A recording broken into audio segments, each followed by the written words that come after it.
Avec tous ces constats alarmants que nous faisons sur la situation de notre pays, le Congo-Brazzaville, il y a de quoi se dire, mais finalement, l'état de déliquescence que nous avons atteint, y a-t-il une solution pour relever toutes ces questions de personnes, d'incompétences, de système? Il y en a beaucoup.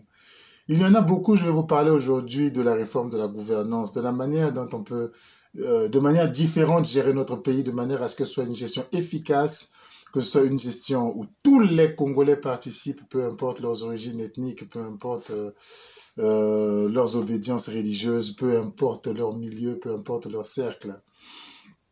Mais avant cela, je tiens à vous remercier d'abord de l'accueil qui a été donné à mes précédentes vidéos qui sont de plus en plus suivies, de plus en plus accueillies, avec des milliers de vues, avec des milliers de vues supplémentaires à chaque fois. Je vous en remercie. Et surtout, continuez à les partager. Il faut aller sur notre page YouTube pour aller nous soutenir, pour vous abonner. Comme ça, vous aurez toutes les vidéos et passées et à venir de manière instantanée dès qu'elles seront là. Vous pouvez ne pas être d'accord avec nous, vous pouvez ne pas être d'accord avec certaines de nos idées, mais nous soutenir, c'est soutenir la liberté d'expression, c'est soutenir l'existence d'une autre opinion que celle officielle, barricadée et disons-le, gangrénée du Congo-Brazzaville. Je parle de la parole officielle. Alors, nous avons de sérieux problèmes de gouvernance dans notre pays qui fait particulièrement que la sélection des personnes qui sont invitées à diriger le pays à tous les niveaux est une sélection essentiellement politique. Nous rappelons encore ce gouvernement qui nous a choqués dans la sortie, nous a choqués, qui ne respecte aucun critère moderne de gouvernement. Vous voyez, le nombre de femmes est complètement ridicule alors que la mode est aujourd'hui à la parité. Ce n'est pas que par mode, c'est surtout parce qu'on ne peut pas laisser la moitié de l'humanité en dehors de la gestion de ses propres affaires, en dehors de...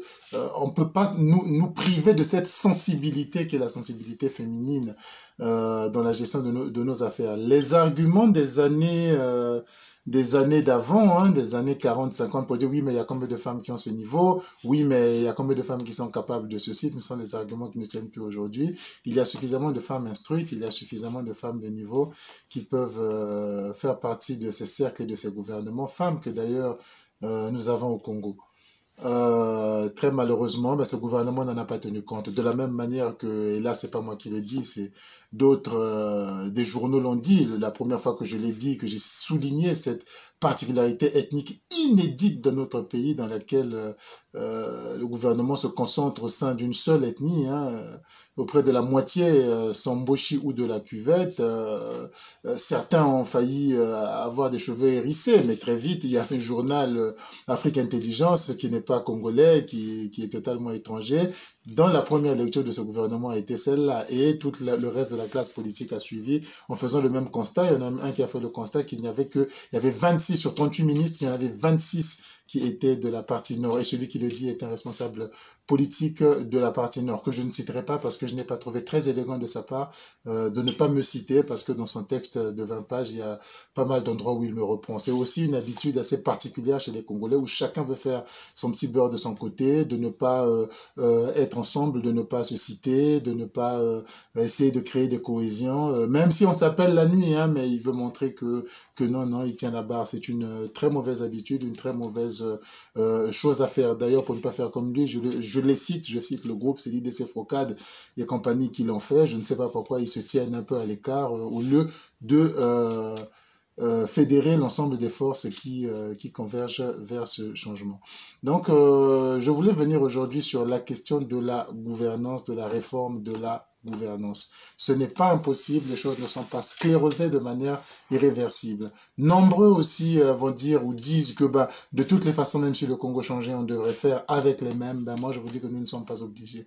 Nous ne sommes pas obligés parce que nous allons forcément perdre, s'il y avait un changement réel, efficace et profond, c'est-à-dire un changement où les changeants, les nouveaux venus ont la possibilité d'exercer une véritable justice. Nombreux de ceux qui gouvernent aujourd'hui seront soit interdits d'exercer, soit emprisonnés, soit d'eux-mêmes seront en exil. Alors que ferons-nous? Le Congo va cesser de fonctionner? Non, il ne va pas cesser de fonctionner. Il y a des possibilités de faire à ce que les Congolais participent. La première d'entre elles, je crois que c'est de changer complètement la manière de gérer notre administration, la manière de recruter notre administration. Vous avez un nouveau gouvernement qui est aujourd'hui en place depuis quelques temps, depuis quelques semaines, qui est en place et qui se met à mettre en place des nominations. Toutes ces nominations, c'est pas la plupart, mais toutes ne se font que par cooptation, comme nous l'avons dit. J'ai un ami auquel je suis proche, dont j'ai confiance, on connaît les familles, je le nomme directeur de cabinet. Même le Premier ministre a nommé son ami Moutou ministre de l'enseignement. C'est d'ailleurs le seul ministre que le Premier ministre sur lequel le Premier ministre a eu mot à dire, soit disant que c'est lui qui compose le gouvernement. Mais dans la réalité, le seul ministre, c'est le ministre de l'enseignement primaire, secondaire et de l'alphabétisation. C'est le seul ministre qu'il a eu à nommer et c'est un ami. C'est pas le plus compétent du ministère qu'il a trouvé. C'est pas le plus expérimenté, c'est pas celui qui a les projets les mieux reconnus, non, c'est celui qui est son ami le plus proche. Vous retrouverez la même structure auprès des ministères, les directeurs de cabinet, les directeurs généraux. À la rigueur, on va en laisser un parce qu'on l'a trouvé là, mais bon, il fait pas de vagues, c'est quelqu'un d'obéissant, on va laisser un directeur général, mais la règle, c'est de tous les changer. Ou alors, celui qu'on a trouvé là est le parent de quelqu'un d'autre, d'un peu plus puissant que soi, et on n'a pas le courage de l'enlever. J'ai fait les ministères du Congo, je connais très bien ces problèmes-là, je vous parle de vécu, je ne vous parle pas d'imaginaire ou de fantasme que l'on pourrait se faire sur le pouvoir. Et cette façon de faire ne fait que répéter une espèce de népotisme, de clientélisme, qui est à la tête de notre pays et qui finalement ne nous fait pas avancer et laisse de nombreux Congolais sur le bord de la route, peu importe le niveau qu'ils ont. J'ai eu à recevoir, au moment où je gérais les recrutements, au niveau de la fonction publique, j'ai eu à recevoir des gens qui avaient des niveaux et pour lesquels je ne pouvais rien faire parce que c'était des nominations à un niveau qui me dépassait, qui devait aller au niveau du secrétaire général du gouvernement pour être nommé au Conseil des ministres, mais qui pouvaient prétendre à d'importants postes. Mais il n'existe au Congo aucune procédure pour déposer un dossier. Quand un poste est vacant, il n'existe aucune procédure pour pouvoir rendre public ce poste vacant, les critères pour pouvoir l'occuper. Là, je devrais faire une parenthèse parce que finalement, la loi portant statut général de la fonction publique a été promulguée, la nouvelle, je l'ai lue. Je n'avais, avant que les commentaires sur la dite loi, j'ai lu le texte en lui-même, il y a des avancées. Il y a des avancées indéniables par rapport au texte précédent qui datait de 1989, évidemment, il y a près de 33 ans qui séparent les deux textes, donc il y a des avancées, il y a encore à faire. Il y a encore à faire, notamment dans la question de la publicité des postes vacants, de l'organisation des nominations, de l'organisation d'un certain nombre de choses, mais il y a des avancées, c'est indéniable. Il reste à mettre les textes d'application. Donc, voilà, il faudrait donc rompre avec ce système de cooptation, de nomination, mais à tous les niveaux, et qu'il y ait des critères où les postes sont ouverts, où des gens déposent des dossiers pour être nommés à ces différents postes-là. Mais ce n'est pas le plus important. C'est maintenant que je vais rentrer, en fait, dans le vif du sujet en ce qui concerne la réforme de l'administration congolaise. Pour qu'il y ait une administration, ce n'est pas des bâtiments qui intéressent. Je me rappelle encore d'une juge que je me permets de citer, Henriette Diatoulou, qui disait souvent « la justice peut se tenir sous un manguier ». Donc ce n'est pas tellement important qu'il y ait les bâtiments. Si, c'est important après, mais ce n'est pas le plus important. Le plus important, c'est qu'il y ait des cadres compétents, choisis pour leurs compétences et pour leur représentativité. Mais comment faisons-nous lorsque nous sommes dans un pays où vous êtes... je ne sais pas moi, 1000 personnes à sortir chaque année de la faculté de droit, et avec le chômage, donc vous vous retrouvez à 10 000, 20 000 au chômage, pourquoi on en choisisse un seul qui va être le juriste, le conseiller juridique de tel ministère? Parce que celui-là, il avait un parent. Il n'y a rien qui vous diffère. Ou alors, prenons un autre exemple. Vous êtes 50 à être recruté à la fonction publique, sorti de la faculté d'économie, des sciences économiques. Et parmi les 50, il y en a 2 ou 3 d'entre vous qui vont, au bout de 2-3 ans, devenir chef de service, et au bout de 4-5 ans, devenir directeur, et d'autres vont passer de chef de service à ministre ou à directeur généraux. Comment ça se fait? Il n'y a aucune règle, il n'y a rien. Alors que vous venez de la même école, vous avez la même formation théoriquement. Donc, en fait, le problème qui nous ralentit beaucoup, c'est celui de ne pas avoir un système de recrutement d'une élite. Parce que je reviens encore sur la nouvelle loi sur la fonction publique. Elle estime que les promotions à l'intérieur de la fonction publique forment l'élite de la haute classe. Donc la classe des fonctionnaires la plus élevée, la catégorie la plus élevée, l'élite est formée par ceux qui sont restés le plus longtemps et qui ont eu des avancements jusqu'à atteindre le niveau de pouvoir prétendre à des postes beaucoup plus élevés qui doivent leur être réservés. Mais cela ne se fait que par l'ancienneté. L'ancienneté n'est pas un gage de compétence. Moi, j'en ai connu qui avaient une licence en sociologie, qui sont rentrés à la fonction publique et par connaissance sont devenus des hauts cadres, de très hauts cadres avec une licence, alors que des gens venaient après eux ou au même moment qu'eux avaient des doctorats, n'évoluaient pas. Donc, et ces gens-là n'ont jamais subi de nouvelles formations. Pas une nouvelle formation en 30 ans, en 40 ans de carrière. Donc, juste par ancienneté, on arrive au bout et on devient éligible à des postes, ou nommable, si vous voulez, à des postes de haute, où on demande de la matière. Ce n'est pas normal, ce n'est pas sérieux. Pour arriver à créer un système où cela est possible, il faut sélectionner, il faut donner, d'abord, il faut qu'on tombe d'accord. On a besoin des gens compétents pour exercer des fonctions élevées et compétentes. Il faut d'abord qu'on tombe d'accord là-dessus. Un autre exemple, avant que je ne continue, c'est l'exemple des sous-préfectures. Vous avez les sous-préfets, mais alors là, c'est des nominations uniquement politiques, des remerciements à des gens. Moi, je connais des chauffeurs qui ont été nommés sous-préfets. Je connais des gens qui étaient chargés du repâchage chez un ministre, mais je suis sérieux. Je ne suis pas là pour mentir, je ne suis pas là pour exagérer. Je vous parle de vécu. C'est des gens que je connais, certaines personnes à qui je parle savent. Et tout, malheureusement ou heureusement, tous ne sont pas non plus du clan du président de la République. Quand on demande à quelqu'un qui est allié au président de la République et qui est du Sud de lui envoyer 3 noms à nommer comme sous-préfet, je vous assure que dans ces 3 noms-là, vous avez des gens qui sont enseignants, par exemple, mais vous avez aussi des gens qui sont qui étaient des chauffeurs, des chasseurs. Je n'ai rien contre les chauffeurs, c'est pas pour les rabaisser, mais enfin, un chauffeur peut faire des formations pour avoir des postes équivalents à ça. Et jusqu'aujourd'hui, jusqu'au moment où je vous parle, il y a beaucoup de sous-préfets dont le CV avant est totalement négatif. Vous savez comment fait-on pour être sous-préfet dans un pays comme la France? Il faut passer par l'École nationale d'administration. La plus haute des écoles, le plus haut niveau. Elle a fermé, ça s'appelle l'Institut national du service public aujourd'hui. Le système est le même. Donc, il faut être diplômé de l'École nationale d'administration, de l'ENA, pour être sous-préfet. Et l'ENA de France, je rappelle, n'a rien à voir avec l'ENA du Congo. C'est pas une école technique de formation des techniciens où on va former des spécialistes des douanes, on va former des spécialistes de je ne sais quel domaine, de la magistrature, on va charger des spécialistes de l'économie scolaire, on va charger des spécialistes des affaires sociales, c'est pas ça. L'ENA de France est une école qui ne forme que l'élite des élites. Donc après que vous ayez fait toutes vos écoles, toutes vos spécialités, il y a des fonctions spéciales, des fonctions où on estime que là c'est la haute fonction qui demande de la haute technicité avec des gens qui ont prouvé leurs compétences à pouvoir réfléchir de manière multidimensionnelle, des gens qui peuvent prendre des décisions sur les ponts et chaussées, des gens qui peuvent prendre des décisions à la fois hein, je dis sur les ponts et chaussées, sur la sécurité, donc sur la police, à la fois sur l'écologie, à la fois sur le commerce, à la fois sur l'économie, à la fois sur l'économie des frontières, à la fois. Donc c'est tout un tas de compétences qu'il faut réunir pour y entrer et quand on en sort, on est susceptible de devenir sous-préfet. Vous voyez un peu le décalage entre les exigences que les enfants et chez nous, où il n'y a quasiment aucune exigence, et l'habitude a fait qu'il faut remplir ces cases de amis, parents et connaissances, et surtout militants.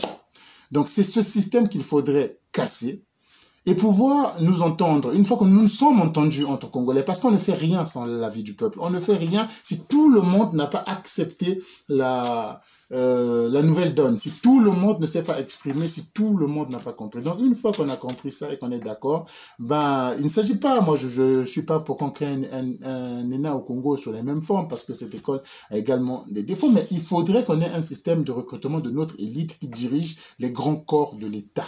Ce système existe en Allemagne, ce système existe en Italie, ce système existe aux États-Unis. Il y a des écoles, il y a des universités qui favorisent, permettent le recrutement des gestionnaires des grands corps de l'État.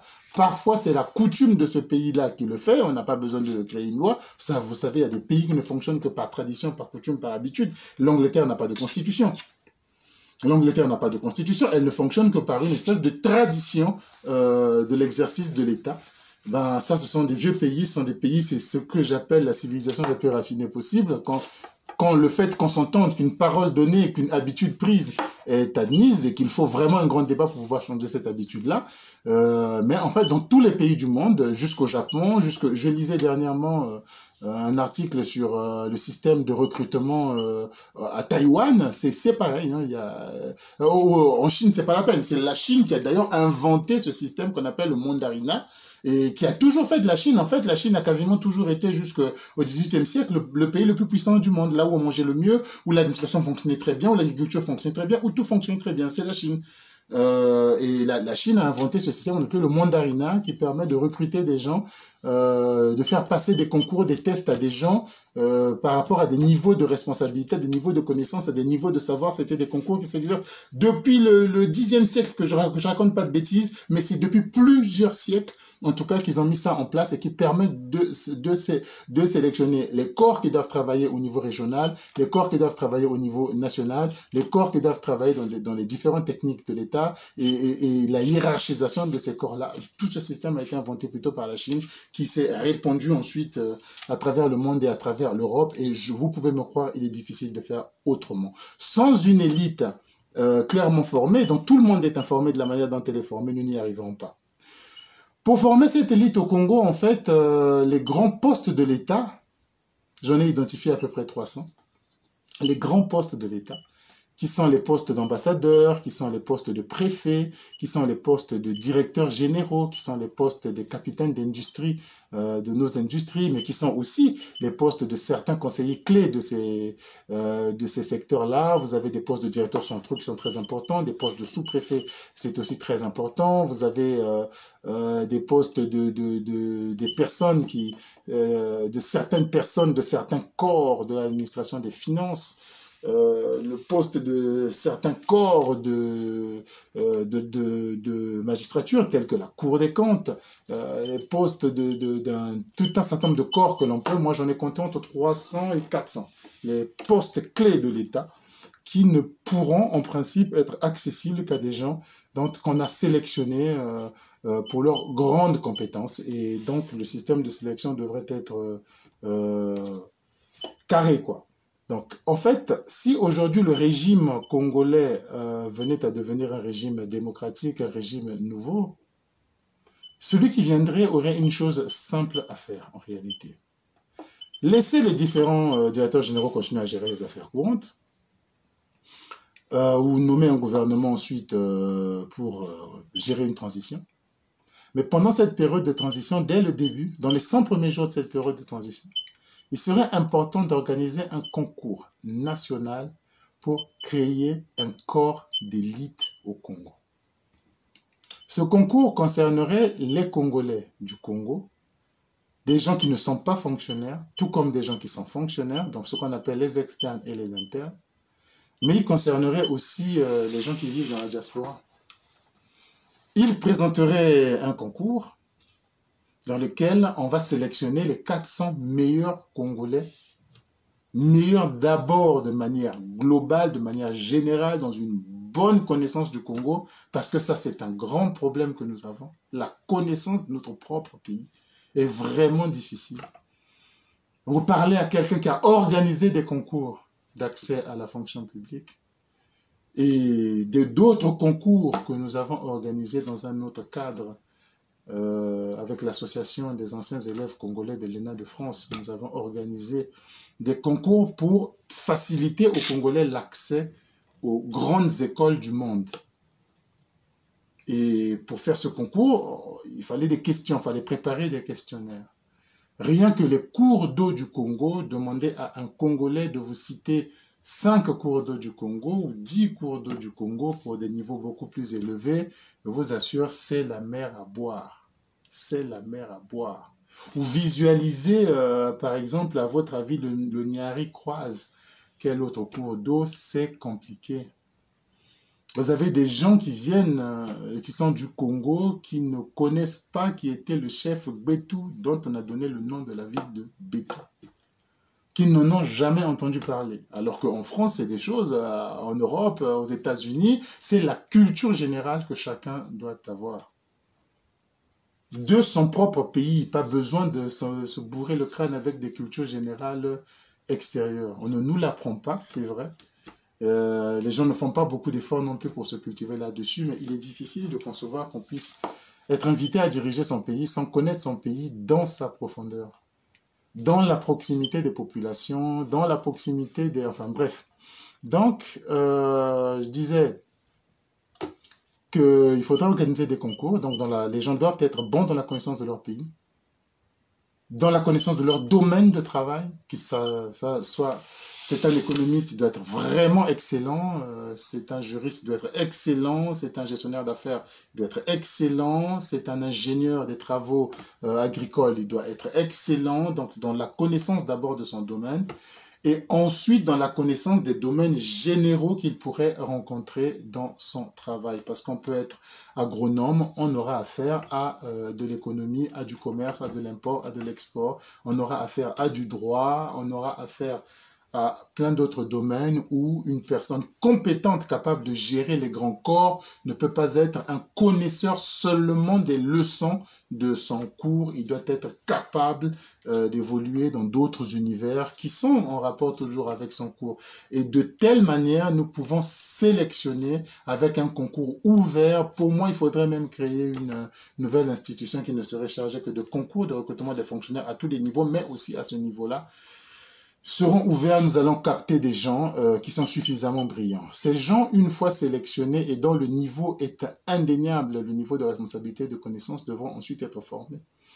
Devraient ensuite être formés aux missions qu'on va leur donner. Cette formation, elle peut se dérouler de plusieurs manières, hein. Je vous donne quelques idées, quelques pistes.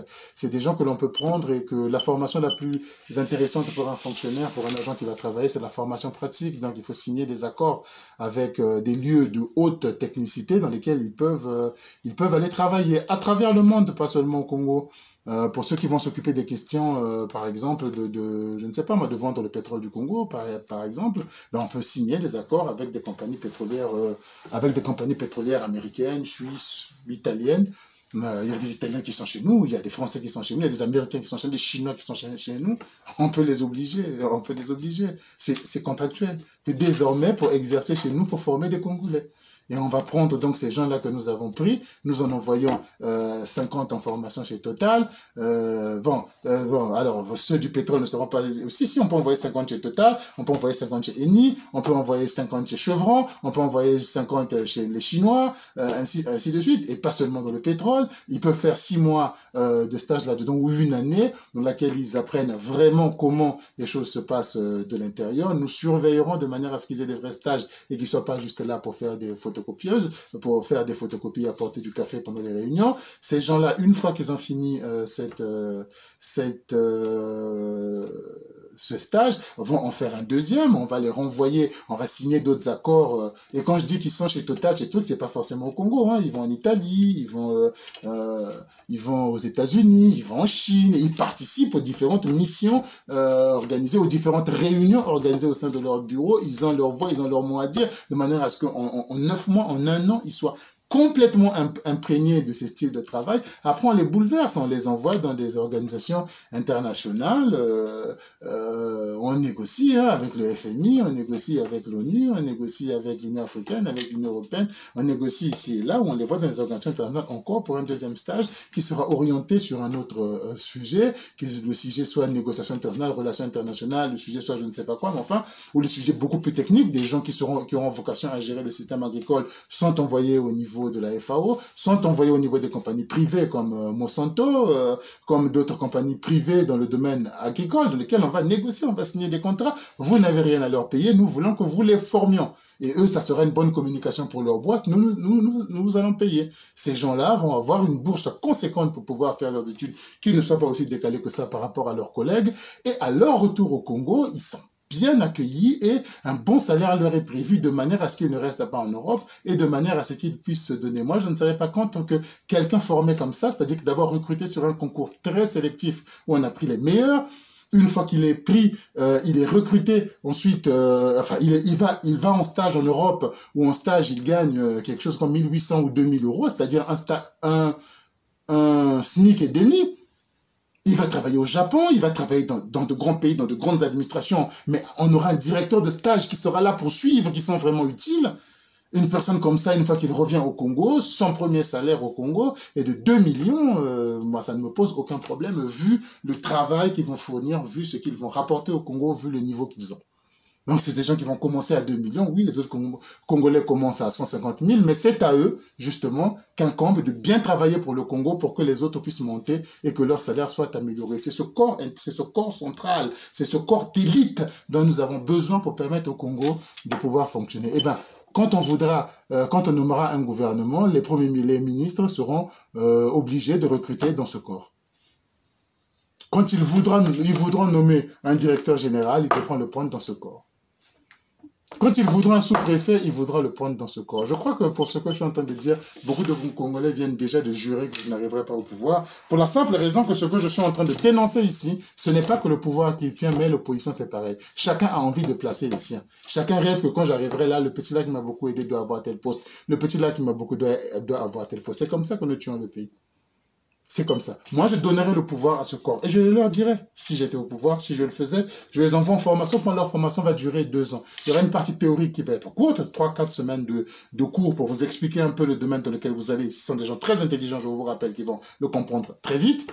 Pour ceux qui ont des problèmes dans les langues étrangères, notamment en anglais, ils vont avoir quelques temps pour se mettre à niveau, pour se mettre à jour. On les envoie en formation, ils arrivent dans ces formations-là, ils passent au moins 2 ans. Pendant ce temps, on est en transition, on est en train de régler des nouvelles lois au Congo, on est en train de faire plein de trucs. Après 2 ans de stage, ces gens reviennent au Congo, c'est à eux que je donne le pouvoir. Une nouvelle constitution est mise en place, des nouvelles lois sont votées pour l'occupation des postes.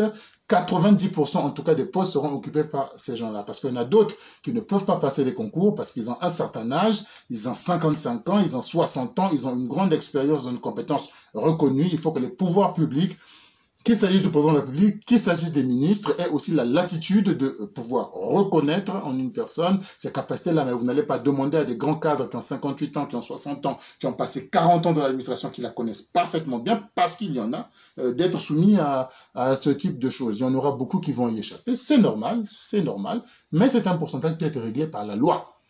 La loi dit 90%, c'est 90% et c'est surveillé par une commission. 90%, c'est dans ce corps que vous allez recruter.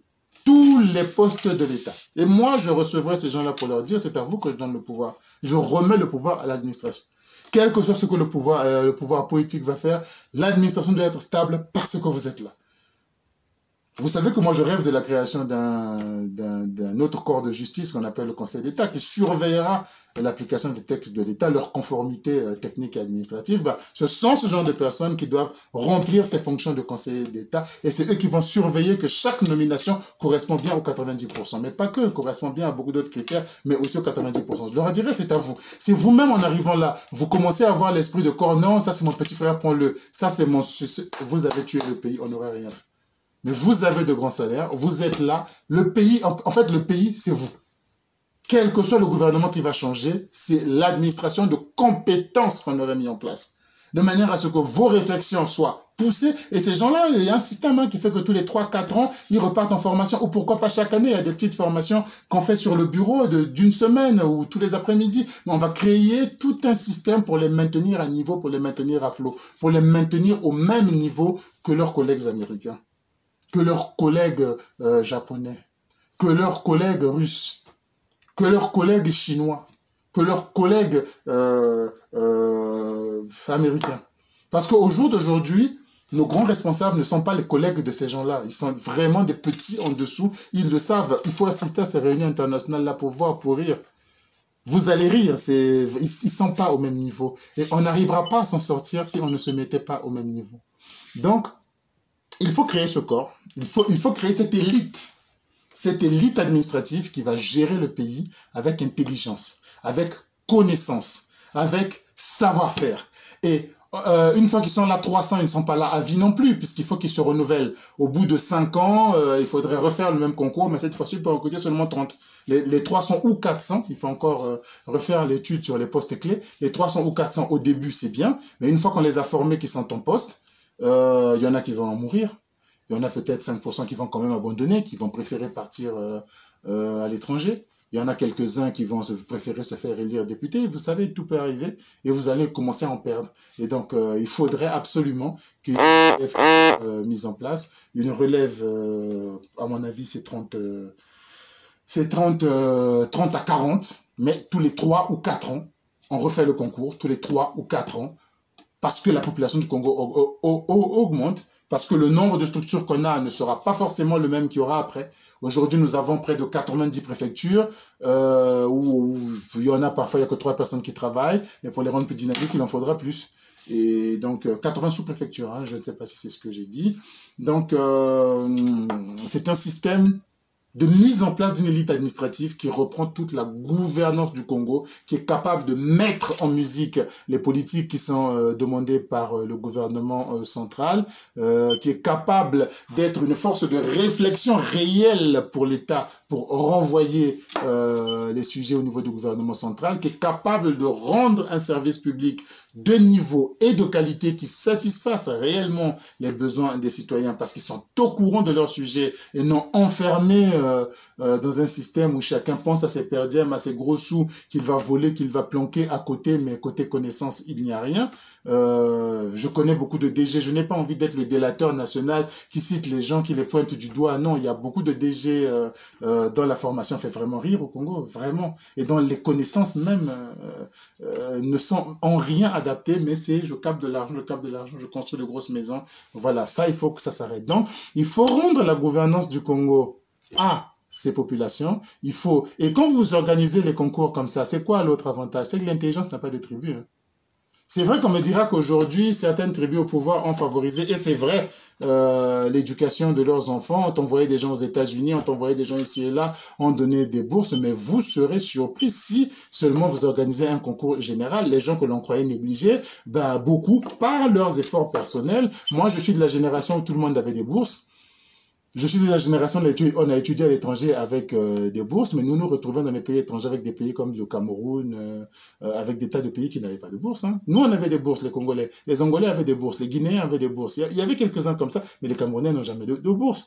Les gens de la RDC n'ont jamais de bourse. Vous êtes sûr que si vous organisez un concours pour occuper le poste de directeur commercial de la SNPC, vous êtes sûr que si vous l'ouvrez aux Camerounais et aux gens de la RDC, les Congolais, ils verront quelque chose? Non. Donc, c'est vrai que des gens ont été favorisés, mais ne vous inquiétez pas, faites un concours et vous serez surpris. Et vous verrez que les intelligences viendront de l'intérieur du Congo, viendront de la diaspora, viendront pour venir participer à ce concours-là. Et le résultat qui en sortira sera un résultat équilibré par rapport à la répartition nationale. C'est l'autre avantage de créer ce corps d'élite qui doit enfin prendre le Congo en main. Quand je dis cette phrase, que le Nord a régné, le Sud a régné, c'est autour du Congo de régner par lui-même, de régner sur lui-même. Ce Congo qui régnera sur lui-même, ce n'est pas un Congo qu'on va réinventer. Il existe, il est là, mais on ne lui donne pas sa chance.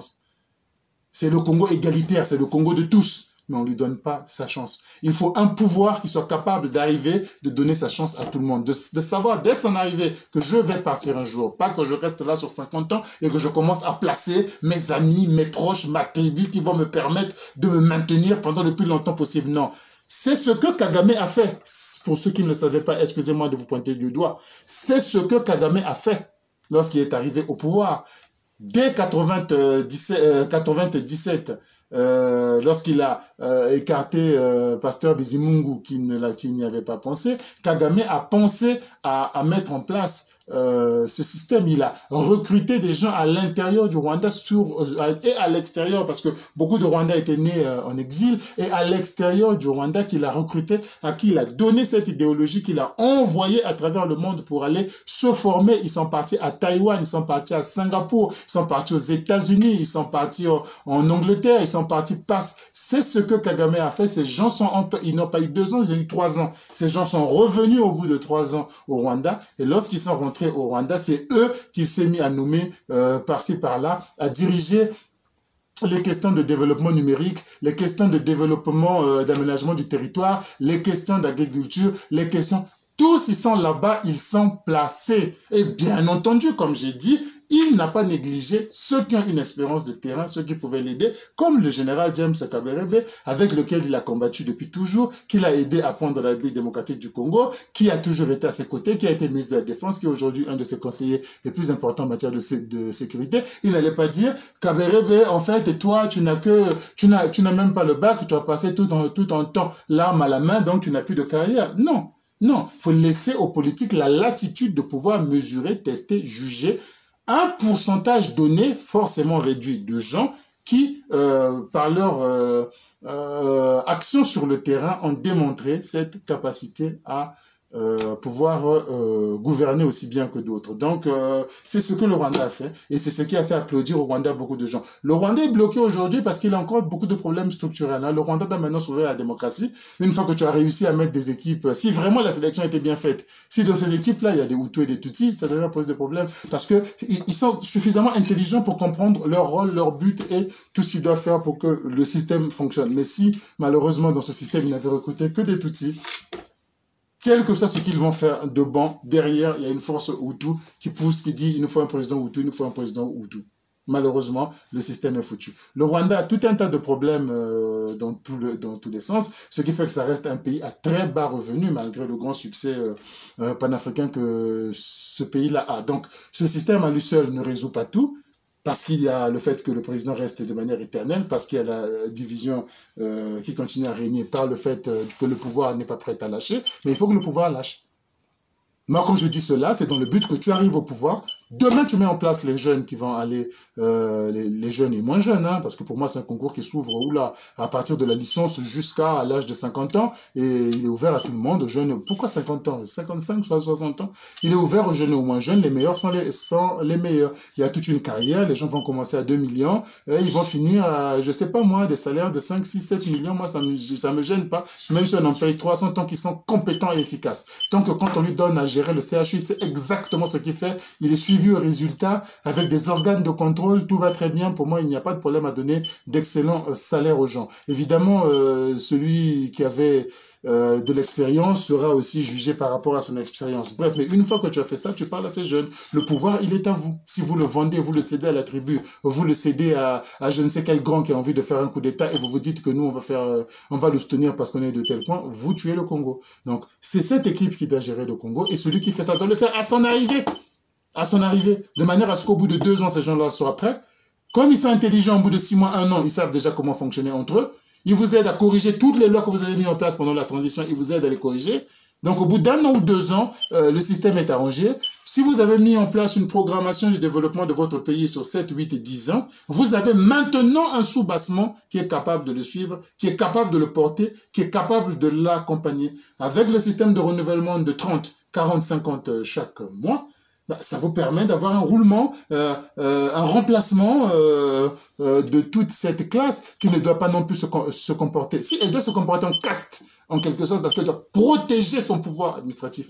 Elle doit protéger son pouvoir social, mais elle est là au service des autres. Il faut trouver aussi un moyen pour le surveiller. Mais ce moyen ne doit pas être pour le casser, parce que si vous donnez au Parlement tout pouvoir pour pouvoir modifier leurs droits, parce que les députés qui ont été élus ont aussi des enfants qui touchent 2 millions, parce que ces députés-là sont d'un parti qui voudrait que les meilleurs aussi rentrent là-bas et ces salaires. Vous laissez ce genre de choses ouvertes, je vous assure que le système se casse. Il se casse la figure, il se casse la gueule. Donc il faut un bon système de maintien. Je vous assure que nous aurons fait une révolution sur la gouvernance du Congo.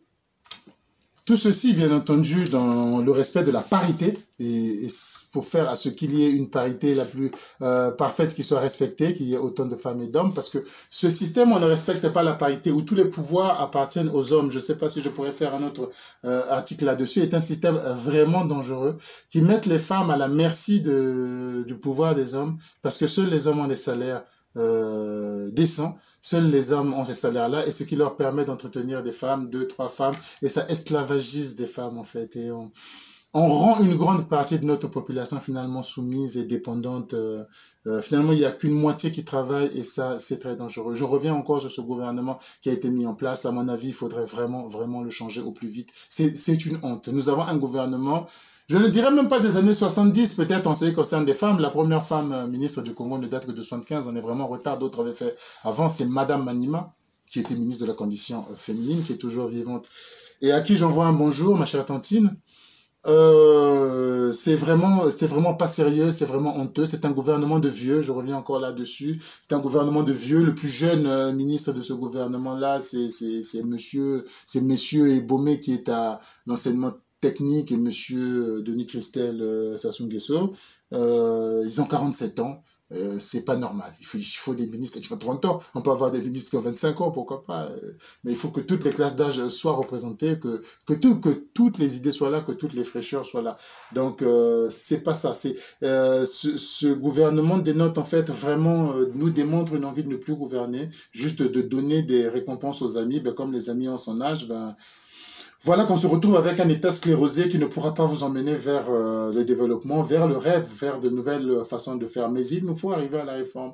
Il nous faut arriver aux grandes réformes qui nous permettront de bousculer ce pays, de le changer, de lui donner un nouvel avenir et de donner aux Congolais donc un nouveau droit de participation à la vie de leur pays, tout simplement. Pour cela, je vous assure qu'il faut qu'on se batte pour le changement. Je répète ce que je répète toujours à la fin, soyez vigilants, soyez attentifs, guettant la moindre occasion pour pouvoir bousculer le système parce que il n'arrivera pas que le régime PCT puisse organiser des élections pour qu'un ministre de l'Intérieur PCT ou pour qu'une cour constitutionnelle PCT puisse déclarer le PCT vaincu. Cela n'arrivera jamais. Arrêtons de rêver, arrêtons de nous faire croire que venez, faites semblant de rentrer dans le système, ça ira. On n'entrera pas dans le système, ça n'ira pas. Nous trouverons l'occasion, nous, vous, Congolais et nous, l'occasion de pouvoir bousculer ce régime pour le pousser au changement de toutes les manières possible. Merci beaucoup et je vous rappelle encore de vous abonner sur notre page YouTube qui porte mon nom, tout simplement Hervé Maïka. Vous tapez sur YouTube, vous aurez ma page, vous aurez les vidéos précédentes qui sont tout aussi intéressantes, vous aurez les autres vidéos qui vont venir avec un signalement quasi automatique et s'il vous plaît, partagez à tout le monde car notre seule arme en ce moment, c'est la communication, c'est de pouvoir atteindre le plus de gens possible. N'hésitez pas à nous donner votre retour, n'hésitez pas à nous suggérer des sujets sur lesquels nous devons discuter, n'hésitez pas à nous donner des informations, à nous communiquer des papiers, des documents, des témoignages, des choses que nous avons pour que nous réfléchissions ensemble de comment nous allons changer ce Congo parce que pour nous, en ce qui nous concerne, nous sommes prêts au changement et je vous assure que nous sommes capables de le faire. Merci beaucoup. Bien à vous.